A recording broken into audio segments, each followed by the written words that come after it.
was doing my first documentary back in 1997 when I was just naive enough to think I can get an interview with Steven Spielberg. We had a mutual friend involved, this woman, Janet, and she gets back to me and she's like, yeah, so Spielberg's definitely not going to meet with you, but he knows you're working on this UFO documentary. He thinks you should look into this landing case that happened in Africa at the school. And I said to myself at the time, and remind you guys that I was making a film on UFOs, and I dismissed it so quickly because I thought there's no way that a mass landing with the sheer volume of eyewitness testimony at a school in broad daylight could happen and the whole world not know about it. So I just walked away from that story for about 10 years. 10 years later, I'm doing an event at the National Press Club with Leslie Kane, who was part of the article in the New York Times that came out in 2017. And she introduced me to this guy, Randall Nickerson. And she's like, oh, he's working on this landing case in Africa. Long story short, he's working on a film now. I think it's coming out next year, specifically on just that case. Dan Farah is producing it, and he said, I'm working on the case, and if you want to do something with me on it, a small piece, I could. So I got back into it. I licensed some of the footage that Dr. John Mack, the Harvard psychiatrist that came and interviewed the school children on camera within a week of it happening. He unfortunately looked the wrong way in London, got run down by a car and died. So I contacted the Institute with the help of Randall Nickerson. I licensed the archival footage. We tracked down the witnesses today. We flew them in from all different corners of the world, brought them together. A lot of them were standing right next to each other. They came face to face, and one of the things I realized was that there were roughly 100 kids in the playground, broad daylight, aerial school, Rua, Zimbabwe, 1994. And they got within arms, some of them within arm's length of these beings, and brought these witnesses together for the first time in 20 years. And a lot of them hadn't even told their significant others, just because they said they were tired of having to defend this. And I myself didn't believe it when I first heard about it back in 1997. And that segment of the film is the most, in my opinion, is the most powerful segment, because it's very compelling. You've got all these children saying what they saw on camera after it happened, and then you see them 20 years later, and then we go to Africa and we meet with the headmistress, or she was a teacher at the time. We meet with other witnesses. We go to the landing site. We talk to people at the school. That case is absolutely, and it was witnessed by lots of other people in and around the area for several days before it chose a school to land. Stephen? It's so compelling because the children are all clearly, they're not actors. So as they're adults later, they're all talking about this moment, and it's like they had a religious experience together. Like they're all sharing it and talking about it, and you could tell it's like it's a deeply moving experience.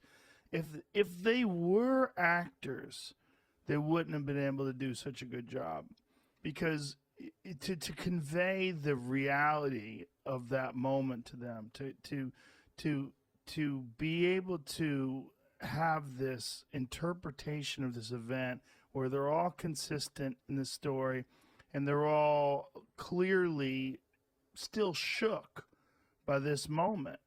It's really interesting, because if you had that scene in a movie, it would take like a really good actor to pull it off.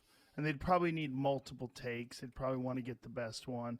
But those kids, the way they were talking about it and the way they were drawing it, you're like, wow, it really does seem like something happened to them. I know how credible that the testimony of the children is, because my partner Rebecca, she's never had much of an interest in what I do, making documentaries on UFOs. I do other things as well, but when I was reviewing in the studio the archival interview of the children, she just dropped off a cup of coffee and she stopped and went, "Oh my God, those children are not lying. This is the most amazing thing I've ever seen." Because look, I ask your audience to don't take it from me.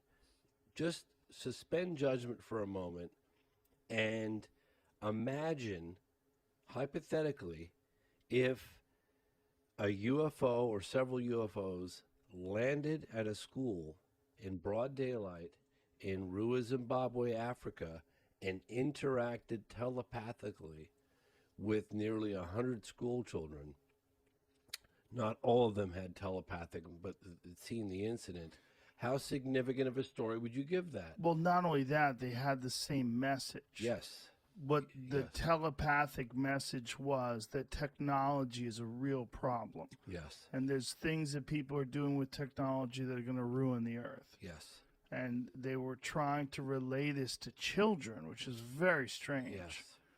You know, Yes. I mean, maybe they just thought they were adults because they were the same size as the aliens.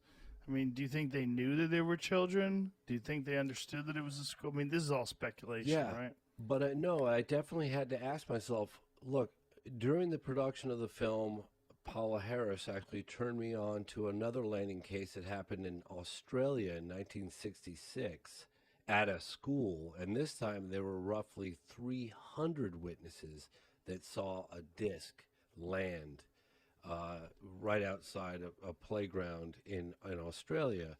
And we went to Australia and investigated that case, went to the landing site, talked to eyewitness testimony, people that jumped the fence at the school playground and ran over to where this thing landed. And then we even interviewed a guy who snapped a photograph of a disc, a Polaroid, back in 1966, 2 days prior to the incident. So it's very probably that we have photographic evidence, we have eyewitness testimony, and for the first time we've got testimony from a science teacher. So why do these things land at schools? It seems like, and I'm just totally speculating here, but it seems like if I were going to do that, it seems like a pretty benign environment. We've had testimony from military guys that we take a fairly hostile position towards things that penetrate sensitive military installations. And, so maybe, I'm just saying, maybe It's safe. Maybe it's safe. Maybe but it's safe. we have to stop reacting to, intrusions by UFOs as a threat. I mean, that's the whole thing behind this new task force. And as much as I respect, the task force, my colleagues and I want to cooperate with them to the extent that we can bring information or resources to what they do. But there is more. This should not be looked at specifically as a threat. I mean, with the phenomena that we observe, I mean, if they wanted to blow up those F-18s, they could do it, okay? Obviously, that's not what it's all about. And this idea of just labeling it all as a threat because it's unknown, that's a wrong idea. 90% of the information comes from the public, comes from children, and very, very little of it is made up. In France, I mean, the data we get, at the French Space Agency comes through channels where if people reported something that's found to be untrue, they are going to be called by the police.